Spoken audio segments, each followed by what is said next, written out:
Voici deux péchés qui sont très graves en islam, mais dont beaucoup de musulmans les commettent, sans même en percevoir les gravités. Ces péchés sont l'une des causes du châtiment de la tombe. Avant de continuer la vidéo, je vous demande de la partager avec d'autres personnes afin de leur rappeler ce message. Pour chaque personne qui la regarde, vous accumulez des bonnes actions.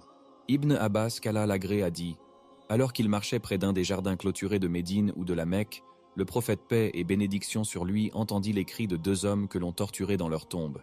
Il dit « Ces deux hommes subissent des supplices pour des actions qui ne constituent pas un péché grave, puis il se reprit.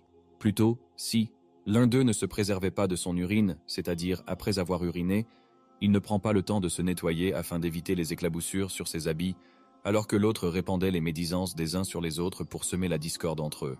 Ensuite, il réclama une branche de palmier qu'il cassa en deux et planta une tige sur chaque tombe. On lui demanda « Ô envoyé d'Allah, pourquoi as-tu fait cela ?» Il répondit « Peut-être qu'ils seront soulagés de leur supplice pendant tout le temps que ces branches ne seront pas desséchées. » Savez-vous ce qu'est la médisance ?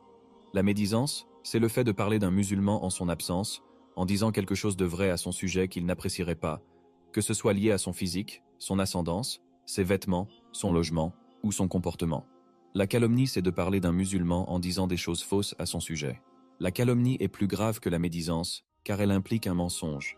Le messager d'Allah, paix et bénédiction d'Allah sur lui, a un jour conseillé Abu Dar, qu'Allah l'agrée, en disant « Prends garde à la médisance, car la médisance est plus grave que l'adultère. » Abu Dar, qu'Allah l'agrée, a demandé « Pourquoi est-ce ainsi, ô messager d'Allah ?» Le prophète paix et bénédiction d'Allah sur lui a répondu « Parce que lorsque quelqu'un commet l'adultère et se repent envers Dieu, Dieu accepte sa repentance. En revanche, la médisance n'est pas pardonnée tant qu'elle n'est pas pardonnée par la personne visée. Qu'Allah nous protège et nous fasse miséricorde. »